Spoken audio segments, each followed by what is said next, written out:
We never know where life will lead us or what may hinder us along the way. But while every day can feel like one big question mark, it doesn't have to.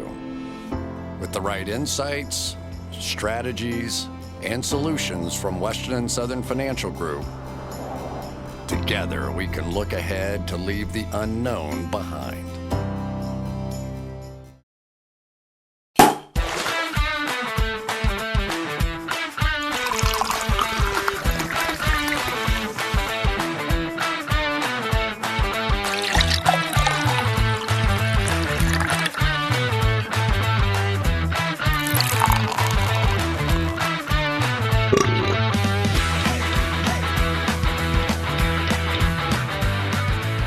Michael.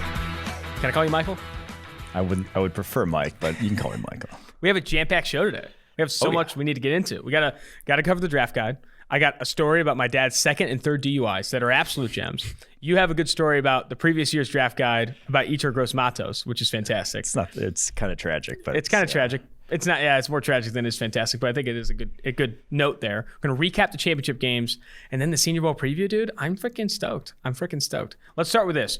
The 2021 NFL Draft Guide is live. Yes. If you subscribe to PFF's Edge or Elite subscription, you get access to the draft guide and all of its updates. Like, we update this thing in February. We're going to update it in March, update in April, all the way up to it has like 300 players in the damn guide. And today, the final version's dope. Sick. Yes. Yeah. So if you get the annual subscription, you're going to get the all the way through the final version. Yeah. And today, through the Monday after the Super Bowl 25, promo code Super Bowl 25, gets you 25% off. But there's another way you can get it.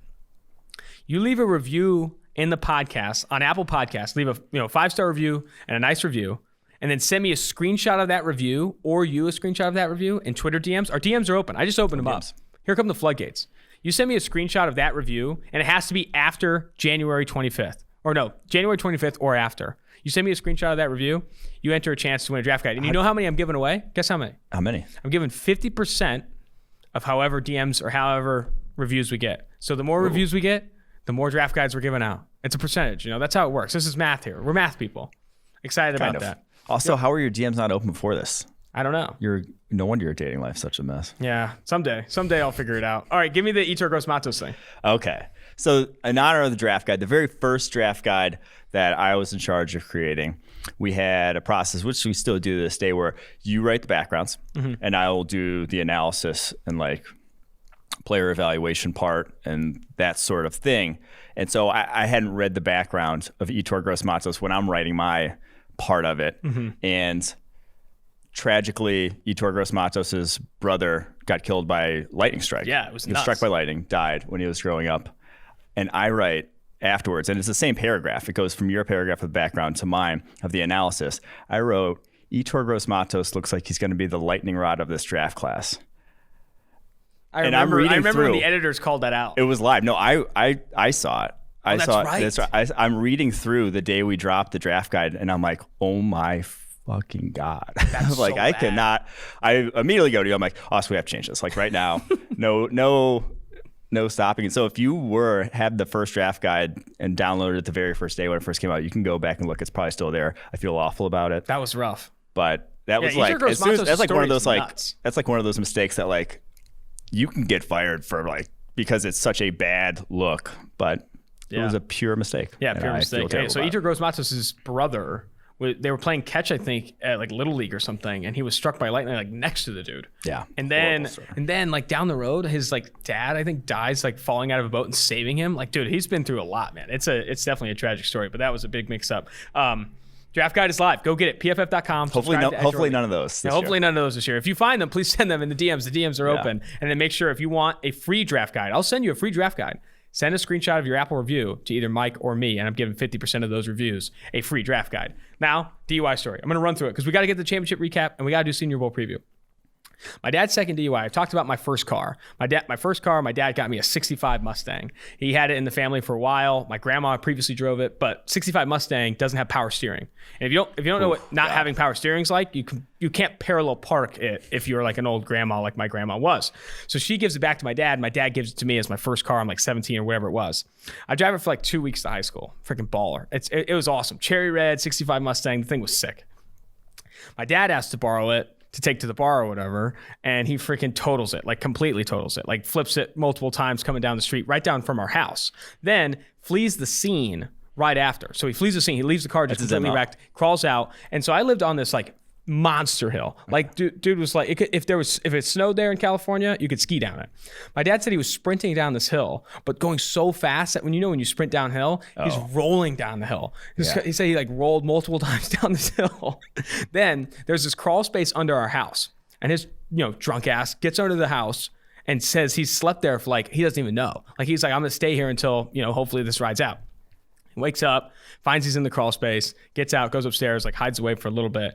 Then like cops end up knocking on the door, bails out into the backyard, hops the fence, gets in his other car. My dad's always had multiple cars. Mechanic since you were 16, fun fact, you always have like 4 or 5 cars that you're like quote unquote working on. This other car, it's at night, driving around, and the cops are like chasing him. And instead of using his brake lights, he's using the e-brake.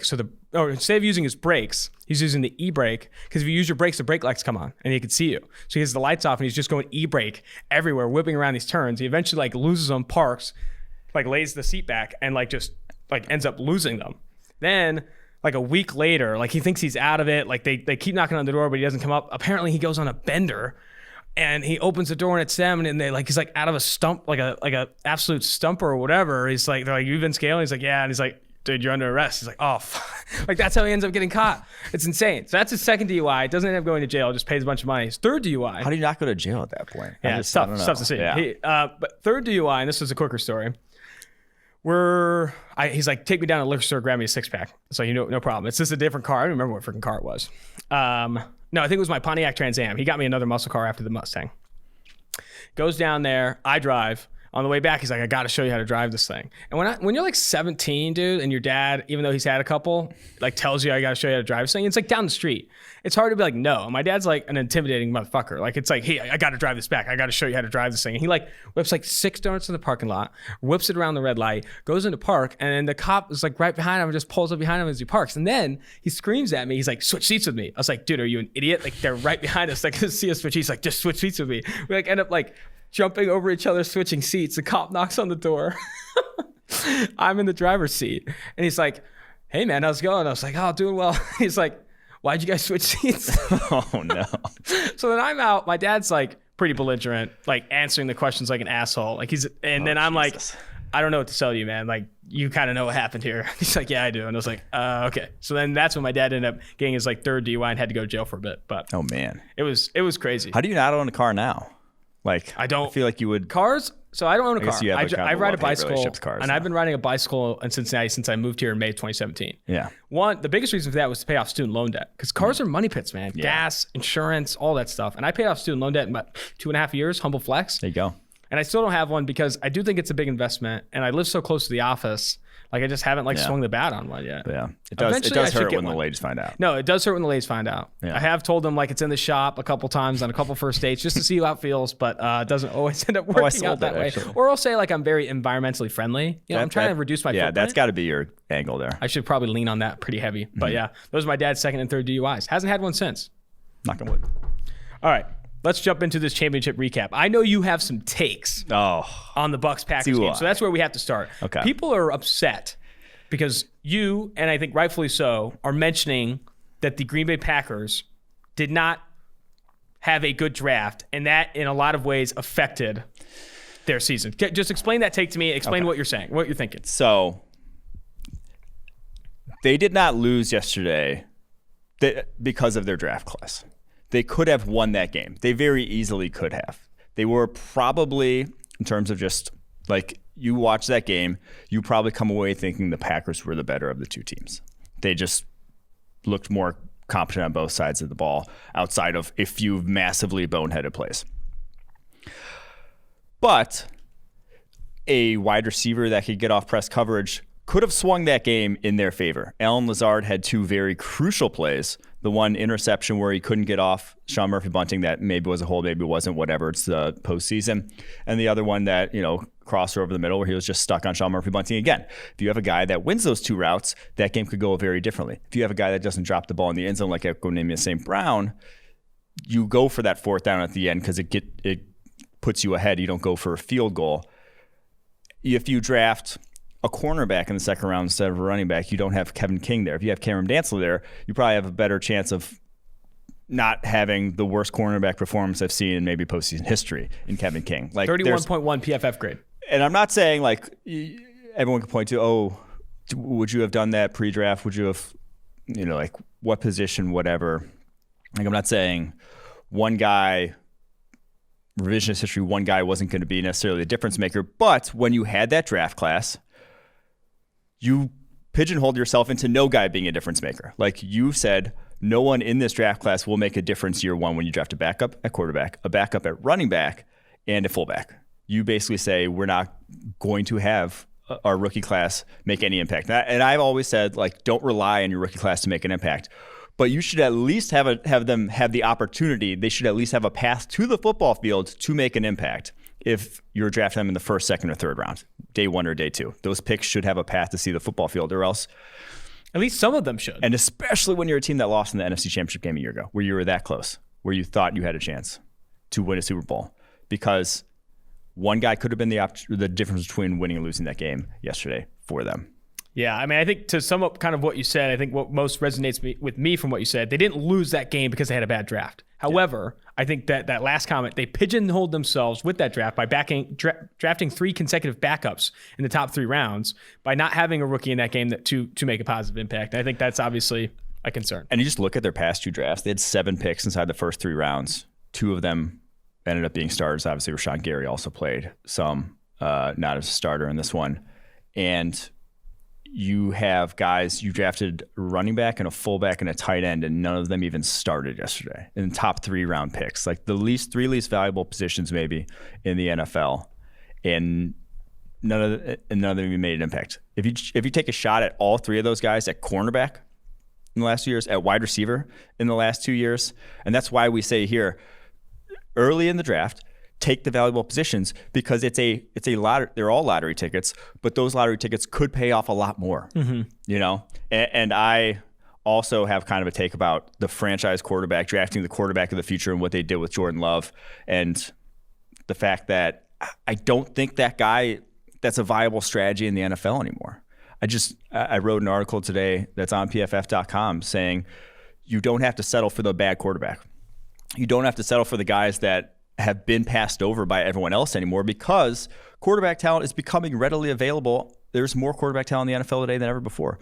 You can find Tom Brady on the free agent market. You can trade for Matt Stafford and Deshaun Watson right now. Like, there is other avenues that if you are like the Saints, the Steelers, the Colts, the Packers right now, you don't have to, trade for Deshaun Kaiser hoping he's the next guy. Draft Jordan Love in the first hoping he's the next guy. If you're going to draft that quarterback, do what the Chiefs did. Go up and get one of the top guys. If that's where you're playing for quarterback of the future. The also-rans of the world, like the second, third, fourth round picks, are not hitting anymore. There's like 4 guys in the past decade who have come out of that sort of group of quarterbacks that have been anywhere close to viable.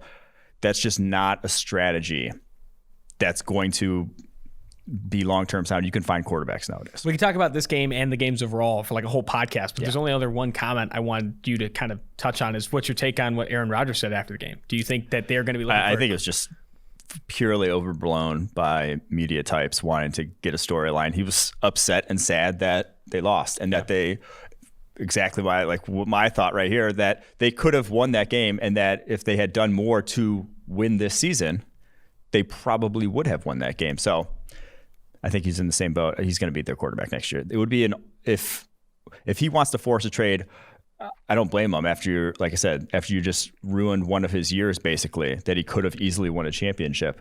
But that would be the only way he's not the quarterback. Mark Murphy, the decision-making staff there, would be absolutely roasted by the Packers fans if they forced him out of town. And last thing, the decision for Matt LaFleur to kick the field goal on 4th down.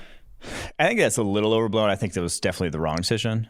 But it's not like why if they stop them there on a 3 and out, it looks a lot different. Like they're going to have to stop them at some point anyways. If they score the touchdown, get the 2-point conversion there, are they going to stop them in a 2-minute drill? Maybe, probably not. Like, I don't know. They needed the stop anyways. That was kind of a blip on one blip in a game full of larger blips. That is why they lost. Like the the play before the end of the half, the worst defensive call That was awful. outside of Greg Williams running cover 0 I saw all year was also Was that single high cover 1 and just got toasted? Yeah.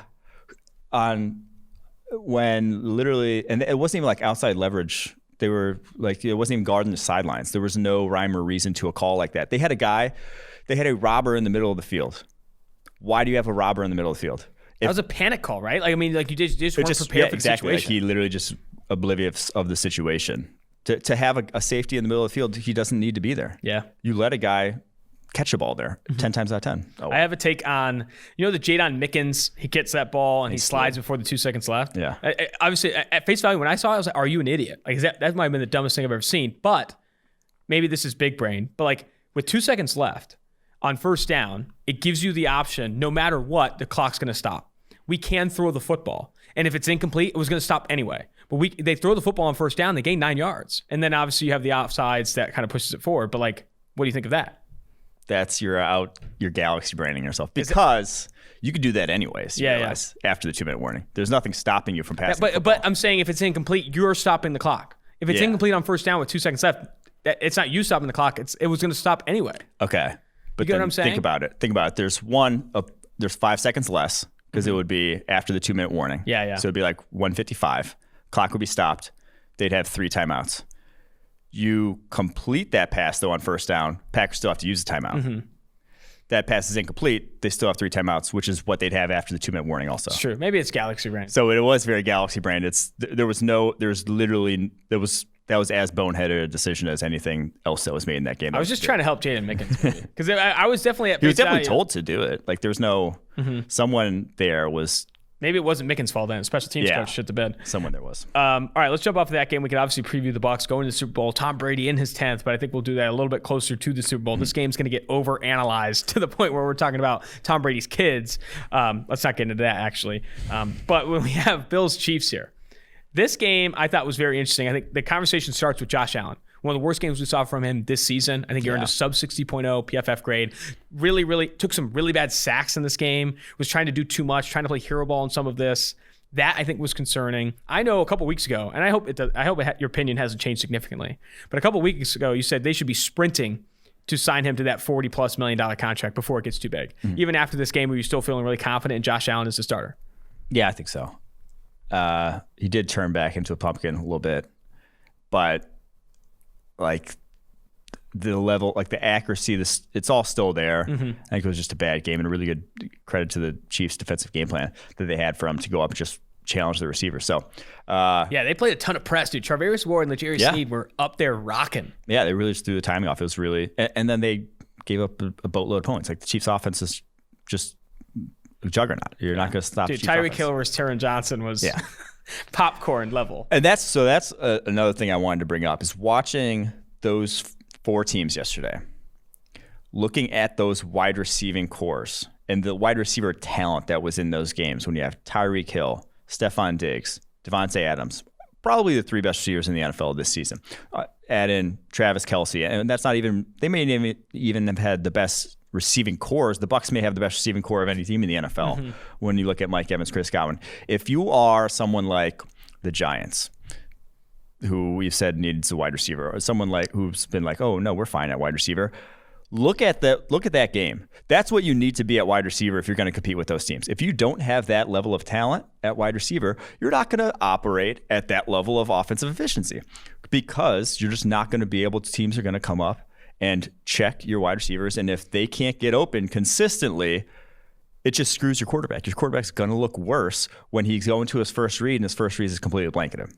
When your first read is always open, when you can always rely on Tyreek Hill to get open, when you can always rely on Travis Kelce to get open, your job is just a lot easier at the quarterback position. Your offense operates far more effectively. So that's, if you are one of those teams in the middle of the NFL in terms of offense efficiency, what you do, look at your wide receiving core objectively and say, are we close to that level? If you're not, you better be if you want to win Super Bowls. I think it's that. Just a little bit of a counter. I think it's that, but it's also a combination of that and offensive scheme. Like Kansas City Chiefs receiving core creates more separation, or it's like open by more yards on average than any other receiving core in the NFL, according to Eric Eager and some other data that PFF has. A lot of that is Andy Reid just getting guys wide the hell open. Like he creates a ton of open throws in that offense. Shanahan does a good job for that with the San Francisco 49ers. Like you need to have a combination of legit wide receiver talent that when Teron Johnson is in man coverage against Tyreek Hill, you can toast him. But also you also need a very good offensive mind that knows how to run concepts that create separation for receivers on their own. No, you need both for sure, but you at least need that guy that you can rely on to win. Yeah. If you don't have that guy you can rely on to win, if you don't have that, like a stud or multiple of that guy, which is even helps more, you're kind of like, you're just not going to be. Because teams can play bully ball on you. They can bring the guys on the line of scrimmage and try and push off timing, those types of things. They'll play bully ball all day, and that will hurt you. I think you can't rely on scheme overly, but you also, I think at the same time, you can't rely on guys just creating separation every single time. I think it is this combination that we speak to. That's interesting. I like that takeaway a lot. I think Mahomes, I had this take, when Mahomes, Tyreek Hill, and Travis Kelce are the three highest graded players in the game, you're going to lose every time. That's just a fact. When those three guys show up, those three superstars, and I'd throw Andy Reid in the conversation as well, they are the best team in the NFL, and it's not close. And I think you have to find ways to limit those three. It's because all three of them are dominant. It's not because you're a complete offense. Offensive line sucked yesterday. The offensive line's going to be worse in the Super Bowl too. But you are dominant because you have dominant play. Like you have that legit high level talent. So if you, like I said, if you're not close to that, if your receiving core looks average on paper, you're never going to be competing with those teams for Super Bowls. Impressive stuff, too. It was really, really, really good football conversation there on the championship games. We'll definitely, as we get closer to the Super Bowl, preview the Super Bowl, talk about that a ton. But it's now time to get to the Senior Bowl. Talk more about the Senior Bowl, preview that position group. But before we do so, just going to take a quick short break. It is a damn shame we are not in Mobile. Mobile is too much fun. I mean, we had a ton of fun. Who were we hanging out with down there last time? Michael Kist was down there, the Eagles. He writes for Bleeding Green, I think, and does some podcasting for SB Nation. Awesome dude. Seth Galena. We met he got Seth a job. Galena. Yeah, he got a job at PFF. We met Seth Galena, took him to the Waffle House, and I was like, we have to hire this guy. Fantastic dude. Seth Galena we met down there. But yeah, it was a ton of fun. You had fun talking to Todd McShay about Josh Jones.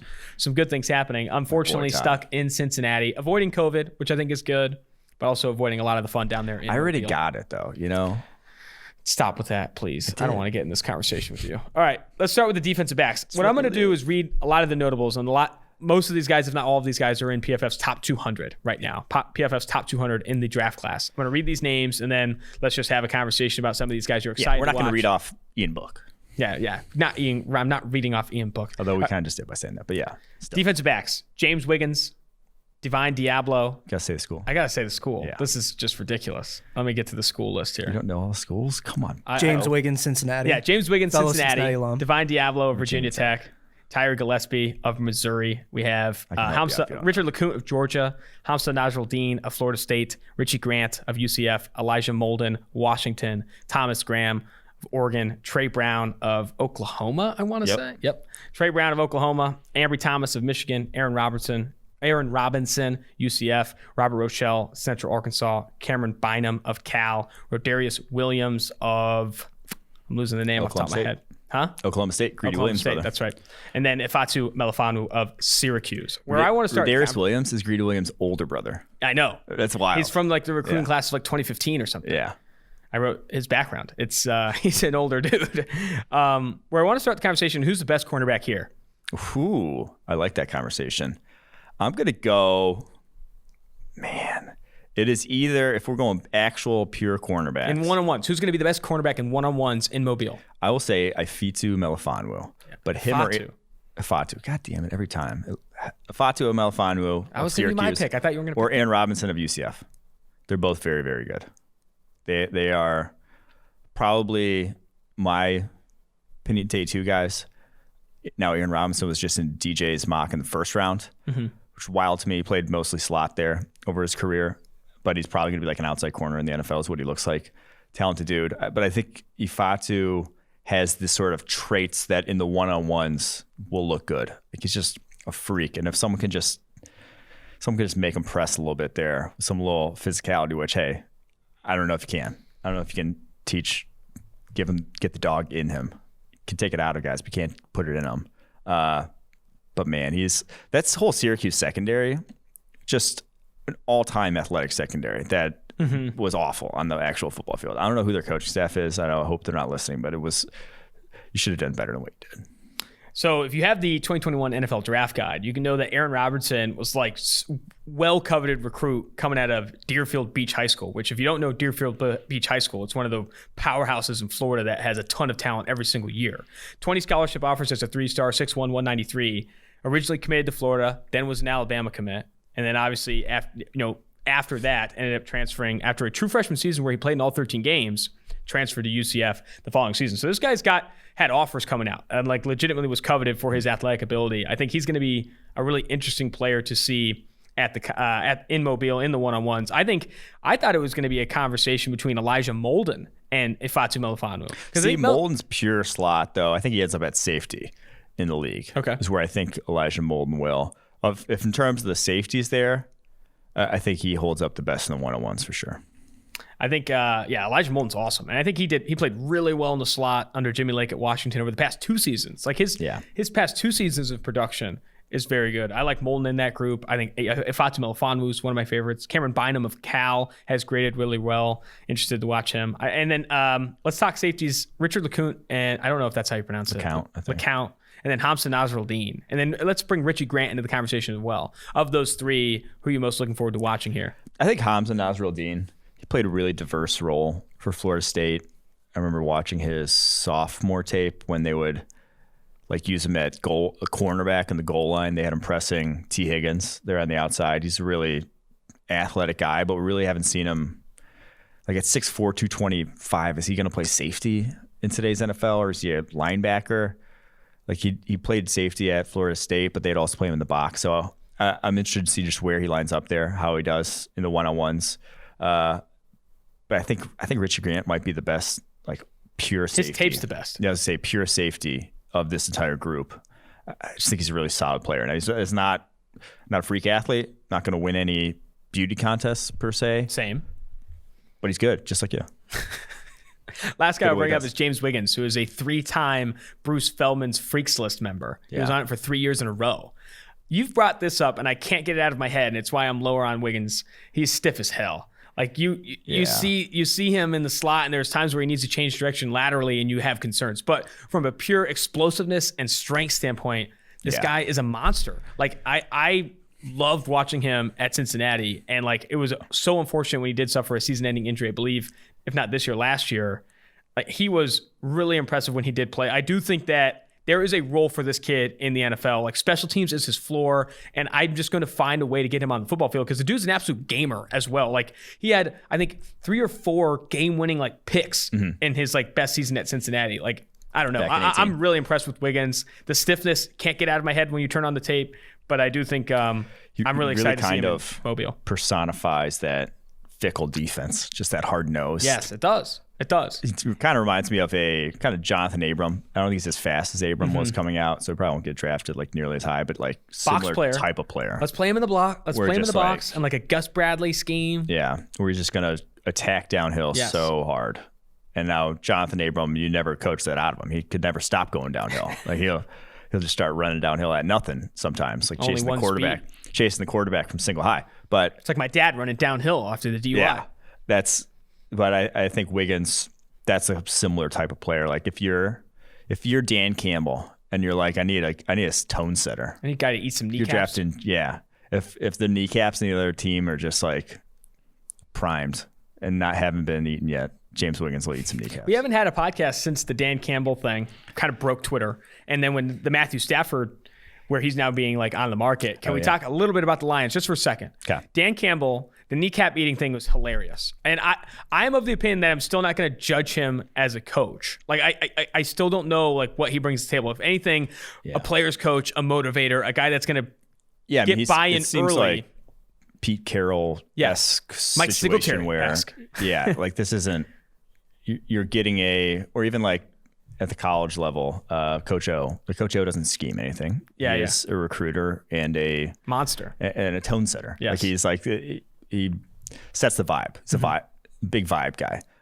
That's Dan Campbell. I think that's why you bring him in. I mean, that's why. Gosh, I'm blanking on the name of Spielman that they brought in. Chris Spielman. They brought in to basically to run the organization now. and hire everybody. And former linebacker, former tone setter in his own right. And so that's what they're trying to build there, even though that's kind of what they were trying to build there the last 3 years also under Dan Quinn. But I think, so the Matthew Stafford news, why Dan Campbell got a 6-year contract, I think is he had to have known going in that they were going to be moving on from Matthew Stafford and ready to rebuild. I think the best landing spots for Stafford, and they said this on the PFF NFL Daily, a new podcast that Sam and Steve do that goes every single day of the week. They said the Colts and the Broncos. And I like both of those, honestly. Like, if the Denver Broncos... I've been saying the Steelers, though, too. Steelers is a good one. If Roethlisberger retires. Now, it's if he retires, but if they do, because they're in that desperate window where... Like the Colts and Steelers are in a similar spot. Well, the Colts aren't as desperate. You mean Colts and Broncos? I don't think the Broncos are necessarily desperate right now. Colts, I think, are kind of in the same boat, where it's like we have a roster built to win now, even though theirs is more young. Steelers is kind of old. Like Steelers fair. Really have to get that guy like next year after that, and then that's kind of it with this group that they got. We're going off on a tangent, but I have to bring this up too. I don't think he's at the Senior Bowl, but my favorite story about Coach O, and you brought him up as like this player's motivator and recruiter, is the Tyler Shelvin one. You know that Coach O, he was hired to be the coach of LSU, and the second day he was eating gumbo in Tyler Shelvin's house with like half the city where he's from, convincing him to come to LSU, and talked about with his grandma. The story from The Athletic is fantastic. Just Google Tyler Shelvin, The Athletic. And it's about like Tyler Shelvin just battling weight issues, trying to stay down on weight, trying to get academically eligible. Like he had to take a academic red shirt when he got to LSU, but like believed in this guy. And like the way they talk about Tyler Shelvin in practice, they talk about him like he's just like this absolute freak of nature, like legit dancing bear in terms of athlete. I am really excited to see him get to the NFL. And if he can get weight issues down and like that academic stuff checks out, like, I don't know. Tyler Shelvin's an interesting player, but Coach O like literally groomed the motherfucker since like he was a high school kid, which is crazy to hear about. But all right, let's jump out of the defensive backs now and move to defensive line. Wyatt Hubert, Kansas State. These are the notables again. Not every player at the Senior Bowl, but the notables. Wyatt Hubert, Kansas State. Marvin Wilson, Florida State. Levi Onwuzurike of Washington. Carlos Basham Jr. of Wake Forest. Rashad Weaver and Patrick Jones of Pitt. Peyton Turner of Houston. Dayo Odeyingbo, the guy who tore his Achilles. Yeah. Unfortunately, that we won't be able to see him. And you have Quincy Roche of Miami, Florida, and then William Bradley King, the former Arkansas State transfer. Arkansas State. That now is coming as Baylor kid. Coming as a Baylor kid. Yeah. Well, he went to Baylor last year. All right. Let's start with Marvin Wilson. Yeah. I loved Marvin Wilson's 2019 tape. I watched it again before this podcast, and I'm like, holy crap, this guy was dominant. Like, turn on the Boise State game. He is manhandling dudes. And there's other games as well with Marvin Wilson where like, oh my gosh, this guy has the moves to win as an interior pass rusher. We just did not see that at all this year. And this guy was 5-star, top DT recruit, everything. And like, you thought maybe Derek Brown-esque senior years. I think what he was thinking. That's what I was thinking. Like skyrocket up boards because Derek Brown was in, after their junior years, Derek Brown and Marvin Wilson were thought of probably in the same light, where it's like maybe they sneak into the first. Probably more like a second rounder. Derek Brown's a monster senior year, goes top 10. Marvin Wilson shows back up and was the worst football we saw from him like in his college career. Damn. I don't know what happened, but redemption time. Got to get him on the pod. I think he could be a guy that could earn some money winning in the one-on-ones against his interior lineman. I mean, kind of like, Javon Kinlaw. It's got too many names in my head after the whole draft guide. But Javon Kinlaw last year comes to the Senior Bowl one day, puts on a show, and then it's just like, okay. Yeah, that's what that guy's on a different level than everyone else. That first day, he only did 8 reps, and like everyone was like, "Oh my gosh, he's the best player here!" Like it wasn't even close. Yep, nuts. Other names here: two bigger edges that I know you like a lot: Carlos Basham Jr. and Peyton Turner. Those are big boys. I'm a sucker for those guys. If you're big, I'm not as high on them, but I know you love them, and I want to understand you. If you're big and explosive, like size helps so much once you get to the NFL. Big, long, explosive. Big fan. There's a path to success. You're gonna set a hard edge in the run game. It's the way they play. Like just be able to set a hard edge in the run game, and you're gonna push pockets. I think that, and that's like a consistent, productive profile. Basham though, he doesn't play that way. Is the only concern. He plays like he's 240 and tries to swim guys left and right. And like he was number 2 on Bruce Feldman's streaks list, not only because he had a 36-inch vertical at 280 pounds, but because he had like a 4.19 shuttle, like because he is quick laterally for a guy that size, but he gets way too cute. Someone get him with like a real I don't want to say real D-line coach. I don't want to hate on Wake Forest defensive line coach. I don't know him.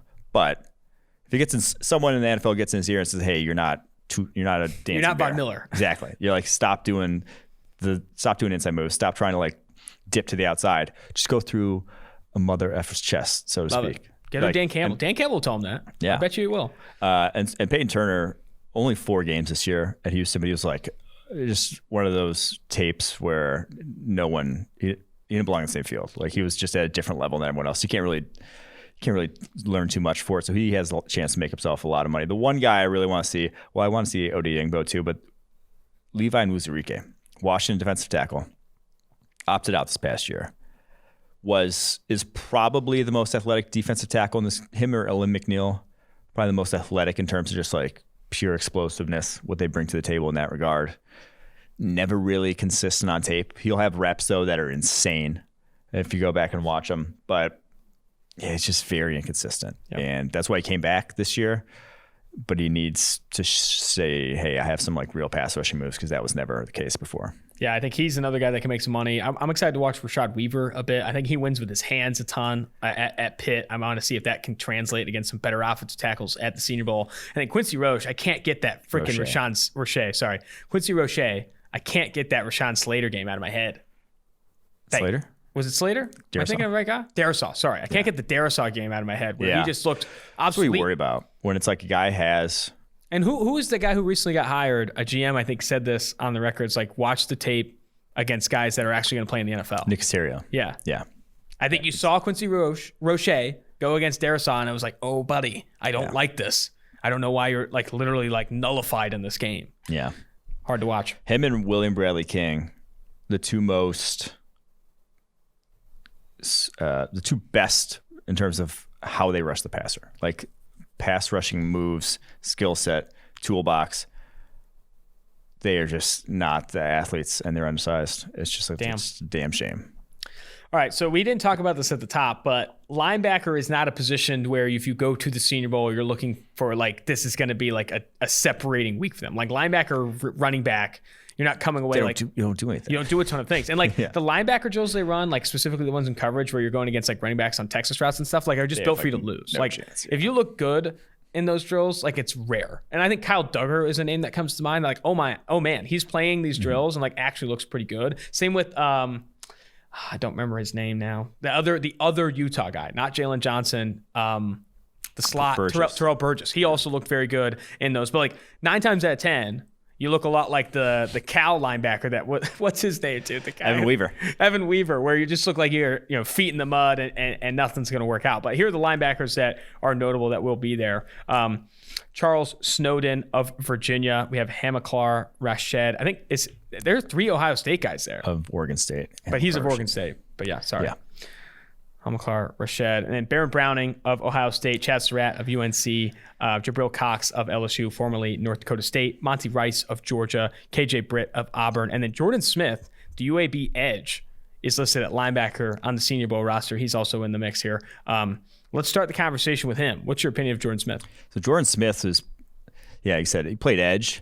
He has a crazy build. 6'7", like 250 range, and just so skinny. Him and Charles Snowden Charles Snowden has a crazy build too. I think he's also like 6'6", 6'7", 240. Crazy long. Like those are ideal builds for the edge, but like you got to have some power to you once you get to the NFL. You're going to have to sit on blocks for a little bit, and he's just... I'm going to be interested to see actually one of the guys I'm going to be interested to see in the run game, Jordan Smith, in like the run one-on-ones, because I don't know if he can even stay on the line of scrimmage like against actual NFL power at tackle. And obviously you didn't see it there at UAB. So those 2 guys are interesting. The one I want to see though is Jabril Cox, because to me, he's the best pure coverage linebacker in this group. And like I said, those routes are set for you to lose, but I think he's going to look good in them. Like he reminds me a lot of, and I didn't put this in his comp in the draft guide because you never want to go that high on someone, but Darius Leonard. And just that, I don't think he's the fastest. I don't think he's the most explosive linebacker, but he's long and he's incredibly smooth, natural athlete that just like in coverage is not going to be like, he's not going to false step. He's not going to misstep one way. He's not going to be off balance. He's going to always play to his max to his athleticism, whereas a guy like Baron Browning, probably more athletic, more explosive, is not always going to play to that level of athleticism because he just doesn't see the game at the same sort of rate. In PFF's 2021 NFL Draft Guide, 6'4", 231, was a 2-star recruit. But listen to this freaking background. He was a 3-year starter, 2-time captain at Missouri's Raytown South High School. He was a dual-threat quarterback that played wide receiver, linebacker, safety, and corner in high school throughout his career. He also over 3,000 yards of total offense, 31 touchdowns. Football. He was also a 4-year starter on the basketball team. He did not have a single FBS offer coming out. Only got a handful of FCS offers, including North Dakota State, and then obviously transferred to LSU for his final year of eligibility. And he graded out really well this year. He had the most pass pickups of any linebacker, targeted 10+ yards downfield. Like he was actually could run with guys and make plays on the football of anyone. So I'm also interested to watch. Chad Surratt will be there. He's another talented linebacker prospect, former quarterback. Also, like probably one of the smartest dudes in this class. Like knowing his high school background, like dude's like 4.5 student. And then KJ Britt of Auburn is a guy that I feel like when you turn on Auburn tape. What was your GPA in high school? Huh? What was your GPA? I was 3.9. Nice. Dude. What was yours? It's like 3.4, 3.5. It's all right. 3.9. Nerds. You didn't play high school football, did you? We didn't even have high school football in my That's nuts. high school. We only had 60 kids. The people that say like if you never played the game hate you probably. Yeah, probably. Anyway. All right, offensive line. Here at the Senior Bowl, you have Trey Smith of Tennessee, Liam Eichenberg of our Golden Irish, Spencer Brown of UNI, University of Northern Iowa, Dylan Reduns of North Dakota State, Alaric Jackson, Iowa, Ben Cleveland of Georgia, Alex Leatherwood of Alabama, Cornbread, a.k.a. Deontay Brown of Alabama, Landon Dickerson of Alabama. Then you have James Hudson, the former Michigan transfer that went to Cincinnati this year, Creed Humphrey of Oklahoma, and then Quinn Miners of Whitewater. Wisconsin Whitewater. Our boy Owen Reese was pimping him out. Right? Does he still coach there? Yeah, he was. They didn't even play this fall, obviously, because COVID. But he was pimping him out all spring, all summer to Jim Nagy. What'd you take? Is he a monster? He's pretty good. I mean, he looks crazy for that competition. It's very tough to tell. It's a little stiff. He's not as good as Ben Barch was last year. Okay. Sorry, Owen. But, he's deserving of being there, I will say. Dude, Ben Barch made hhimself some dollars when he went to the Senior Bowl. That was a heck of a performance. So if he looks like that, by all means. But Miners is a guard. He was guard at Whitewater. Barch was a tackle at, I should know where he went. I don't remember either. Minnesota something. No, I don't know. I'll look it up. I should know. It's like St. John's. Nice play. They're the St. John Johnnies. Yeah. The guy I'm looking forward to, a number of guys, absolutely loaded offensive line class. This is about as good an offensive line class just at Senior Bowl. Guys, I'm really looking forward to James Hudson, Cincinnati, because he's the kind of athlete that can be more than just a fourth round kind of flyer guy. Like he's actually very coordinated in how he moves, but just no technique whatsoever. Like no polish on him. You could tell he was a defensive line guy who just switched to offensive line and really just kind of the fact that he did that so recently and played as well as he did at Cincinnati is nuts. Kind of just freestyling, and he was still kind of good. So I'm excited to see him. Might not look great, but I still believe even if he doesn't. And then the two FCS guys there, Reduns, who obviously only had one game this year. And then Spencer Brown, who is an absolute monster. If you've watched Spencer Brown at all, 6'9", apparently like very low body fat percentage at 320 is just like going to have 30-something inch vertical, like a different athlete altogether. He honestly looks, when you just like see pictures of him, he looks like he should be on like a World's Strongest Man. That he's just an absolute horse. Not much, like he kind of got beaten by anyone who was good. Like he faced John Daka, this guy from James Madison a couple years ago, who ended up signing with practice squad with the Ravens, and just like wasn't even touching him. So ways to go, but you can't teach this sort of physical ability that he has. And the draft guy is listed at 6'8", 320. Yeah, might even be bigger than that. That's a freakish nature. He earned he had zero-star recruit coming out. I think it was Iowa's Lennox High School. He was a 3-year letterman in basketball, baseball, and football in high school. I think he played tight end. That's 24 like my receptions for 288. I know the small town Midwest high school football all too well. Those are no one comes out. No one comes out of the no one gets. His background's interesting. I'm excited. I mean, that's what you always look forward to at the Senior Bowl too. Is these small school guys that have an opportunity now to go against some big dogs, some legit like top 3 round prospects from the Power 5 and other FBS schools. Like that's how Ben Barch made his money, and you'll see potentially Dylan Reduns and Spencer Brown have that opportunity as well. I'm excited about James Hudson. I got to see Cornbread at the Senior Bowl in those one-on-ones. That dude's a monster. Trey Smith was someone I watched recently, and like. Overall, pretty concerned with his tape. Like, there's some stuff, like specifically in pass pro, where like he's lungy, off balance, the hype does not stops match. his feet on contact. Like, there's some ugly on his tape. But I mean, that's a former 5-star who's a monster in the run game. I mean, he's a big dude. I'm excited. And he also, I mean, he lost all his off seasons because he had blood clots He's in his lungs. He's going to be an interesting evaluation. What's your opinion of Creed Humphrey? I know a lot of people like him as potentially one of the top interior offensive linemen. I think he's solid. He hasn't gotten that much better in 3 years, I'll say. Like he kind of was always hoping for more after his retro freshman year. He thought, oh wow, that was for a retro freshman, that was pretty damn good. But then there's a reason why he didn't clear last year is because, gosh, we said at the Baylor guy, our fave, the tiny little Bravion Roy. Bravion Roy just ate his lunch. I remember that. He's a tall center. I think he might actually be a better fit at guard. He's 6'5". Oh wow. And he kind of doesn't. He struggles to play low. So I think he might be a better fit at guard. But he could make himself some money here at Senior Bowl for sure. All right, at quarterback, no Kyle Trask. I think he's sitting out the week with an ankle injury. Unfortunate there, but we still have. That's horseshit, in my opinion. Come on, how do you don't break know the your situation. ankle? Or how do you hurt your ankle? You don't know the situation. You bite your tongue. What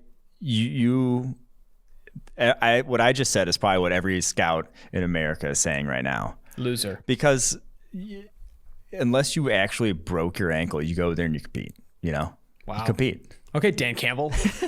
Hey, Patrick Mahomes just won a AFC championship with turf toe. Yeah, that's exactly the same Every situation. time he tweaks his ankle, is he just going to sit out? Shut up. Yeah, how bad does Kyle Trask really want it? I hate this conversation. I'm just saying. Not bad enough.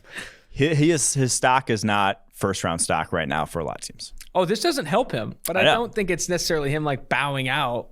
Either way, let's talk about the quarterbacks that are there. Mac Jones, Kellen Mond, Jamie Newman among the notables. Tresh is huge on Jamie Newman, which I don't know if is a great expression, but he really likes him as like a day 2 He type sends him guy. DMs. He's just like, hey, buddy. He's talking to him constantly. Sends him the good morning text every day. Doesn't get a reply. I miss those. Mac Jones of Alabama also there, a guy that you think should be in the first round probably this year, and then Kellen Mond of Texas A&M, former 5-star that has everything what people want. Mac Jones, just by showing up, already put himself ahead of Kyle Trask on everyone's board. Now his tape's probably also better, but I kind of love it from Mac Jones. It's a high risk play. He comes there and looks like butt cheeks. I don't think anyone's touched him in the first round. Jesus. You come there though and you light it up. You look like the best quarterback there, and he's playing for the Panthers coaching staff who has the 8th overall pick. He could make himself a lot of money there. Jamie Newman is the one though I am looking forward to seeing the most because, again, we didn't see him this year. I think he has some big regrets about not playing this season, watching every quarterback and their mother light it up in college football. And he's just on the sidelines, twiddling his thumbs. Probably not. He's probably actually like training and working out. But he really just, in the minds of NFL evaluators, if you're not, best ability is availability. If you're not out there, you kind of fall by the wayside. And he has the talent. Yeah. He has an arm. He's athletic. He's got good size. But we just didn't see it. We saw it in a Wake Forest offense was like jokingly simplistic compared to anything he's going to run, what he would have ran at Georgia, what he's going to run at the next level. So all right, let's jump to running back here. Demetric Felton, UCLA, Michael Carter, a PFF guy. I think PFF's going to be high on Michael Carter compared to some other guys, especially because, just his broken tackle numbers are stupid at UNC. Kylan Hill, bowling ball of butcher knives, some call him, coming out of Mississippi State. Then you have Ramondre Stevenson of Oklahoma, Najee Harris, the Alameda guy from Alabama, and then Khalil Herbert, I think, for Virginia Tech. Virginia Tech. Come on. That's on me. I'm by way of Kansas. I am not thrilled at watching running backs at the Senior Bowl. There's not a ton to glean from what they're asked to do, but this running back class, like all running back classes, has some interesting names. This is a lot better Senior Bowl running back class than we saw last year. I will say, Najee Harris, if he takes a snap in pads, he's an idiot. Why would you We've seen enough. I'm roasting Kyle Trask for not playing. Najee Harris, if you play, you have It's nothing a dangerous position to play too. I mean, it's just like it is one of the more injury-prone positions. Yeah. And like you don't want to you roll an ankle at the Senior Bowl. That's bad news bears, my friend. You do not want that. Especially there's just like we said. There's in addition to him already being considered a first-round talent by many, and likely his agent is telling him that as well. Like you don't glean a ton from what he does at the Senior Bowl. Like you're not going to see. We know you're a horse already. We know you're a gamer. Yeah. You don't got to prove that. And also, and running back's one position where no one comes away from the week being like, this running back made himself a lot of money. It's not. You can't glean too much from non-contact practice because running back's such a contact-driven position. The two guys I will note though that I want to see. Now, love Mike Carter, love Khalil Herbert, but Demetric Felton. UCLA only played a handful of games this year. Finally was their starter. He's listed at wide receiver also there. He's going to run with the wide receivers. Started out in the slot there his career at UCLA. He can run routes. I think he's going to be one of our favorite running backs in the class because of his receiving ability. And then Ramondre Stevenson didn't ever really start at Oklahoma. Maybe towards the end of the season started really getting more carries this year. It's a JUCO transfer, I believe. But he is 6 foot, 245. Dude, he is an absolute unit. His Can he move? Doesn't even look fair. Can he? I just want to see him run some routes. Can you run a route? Is he going to run routes? I don't know. I mean, like those like Texas routes. He's built like a cinder block. Yeah. So those would be fun. You know who he's built for? So he's like an AJ Dillon, built for January. Yeah. He's going to show up big. He's a Packers target for sure. Yeah. I mean, you have honestly, to consider it. That second round, he's on the board still. Pull the trigger. At least think about it. All right, tight end. I mean, they need a backup to AJ Dillon.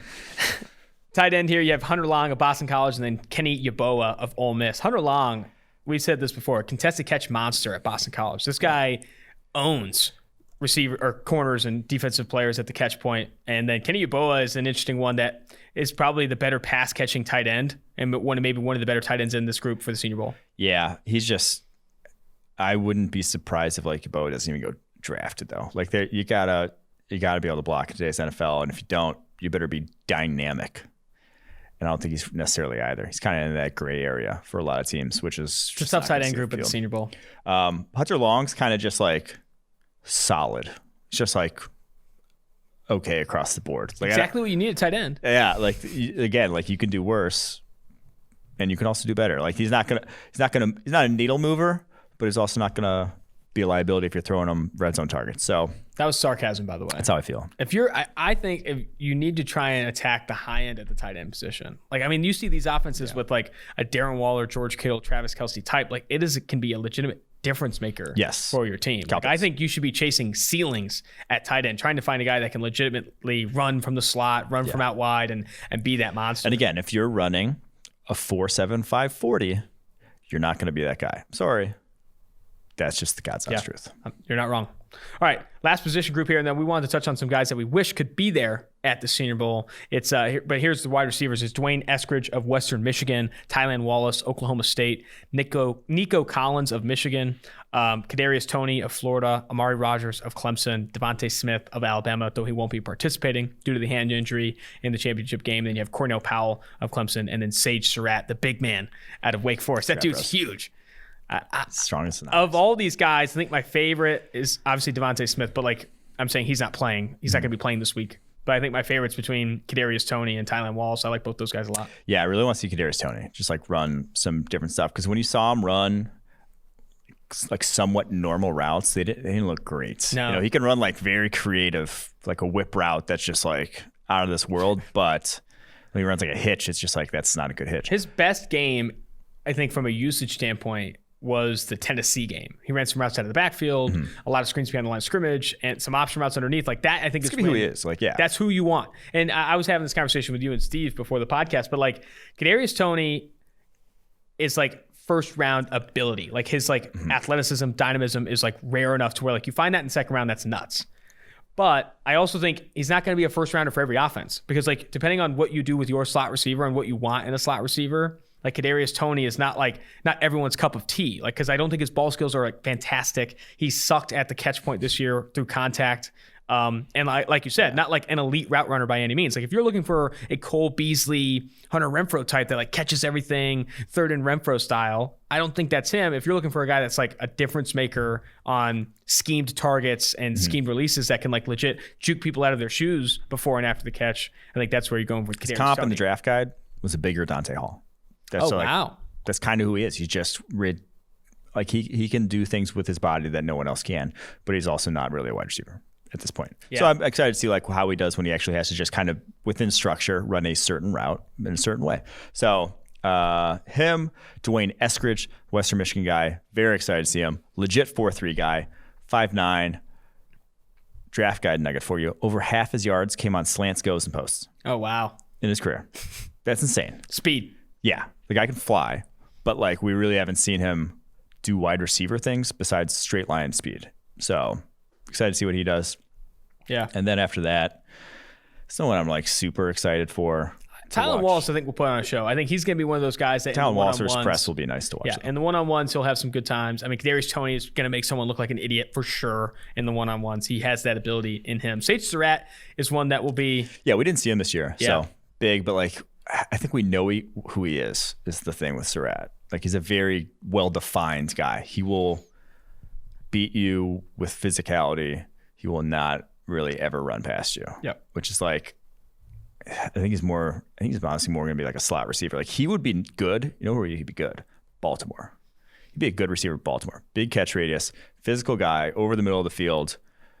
But like, that's where They need a guy that can get open in Baltimore, don't they? he can get open like in the middle of the field. Like he can get open by pushing off guys. He's kind of sudden, like Yeah. for how little speed he has. He kind of can like on his breaks can shake you, but then it's just not going to be. It's not going to be running down and away from guys, which that's not what happens in that offense, though. They need Kyle Pitts, man. I love Yeah, Kyle Pitts they to do like Baltimore. Kyle I don't Pitts. think they'll be able to have a chance at getting him, but like they need a guy like that gets open over the middle of the field consistently. And if Sage Surratt's that guy, maybe. But like I want like a guy that can feed like 100 targets a year because he's getting open that often. All right, you wanted to highlight 4 names that you wish could be there at the Senior do. Bowl, but won't be there. Yes.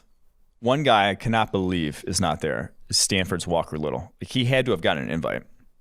The offensive tackle was thought of. I mean, you go back to mock drafts heading into the 2019 season, you'd be hard pressed to find a mock draft that didn't have it as a first rounder.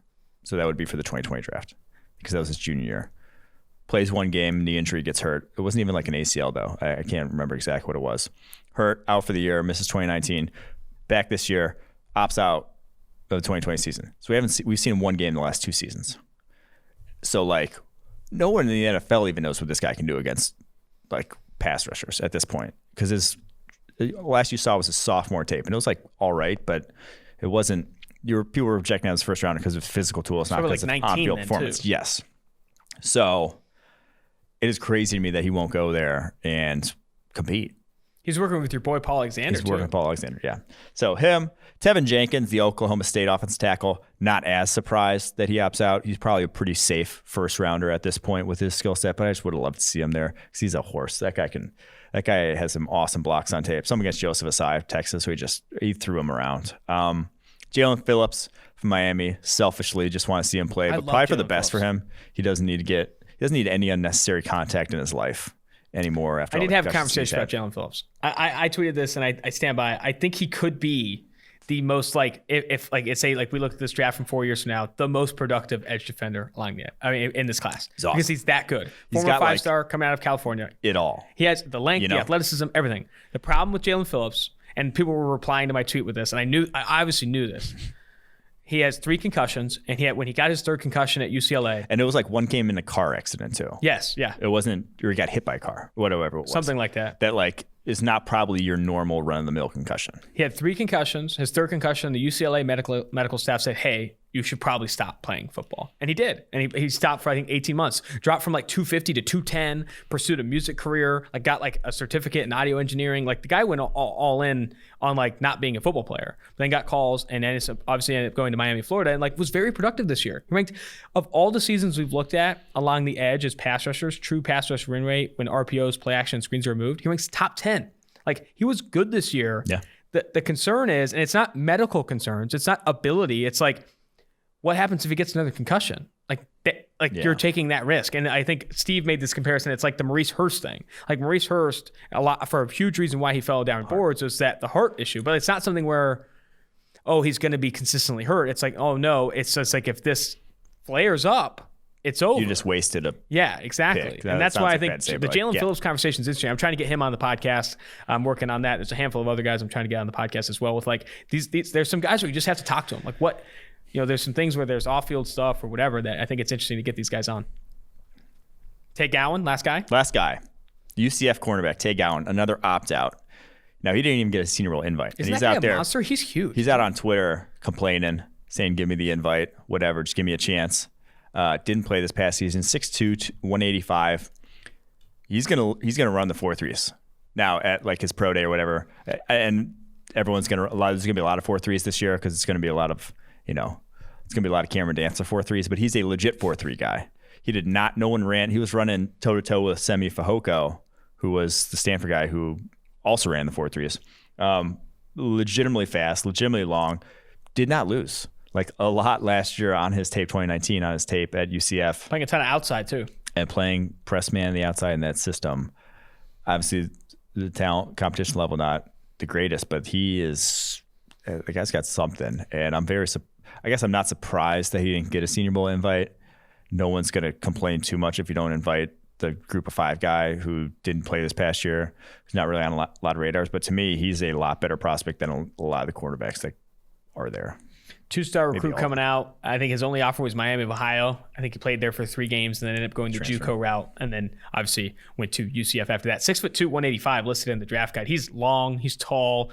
This class is long and tall. These cornerbacks, these are big ass cornerbacks outside of Asante Samuel Jr. and maybe some other of the slot guys. But I'm excited about this group. I'm excited about the Senior Bowl. The plan for this week. Let's update everybody on the plan for this week. Yeah. We got the Wednesday podcast.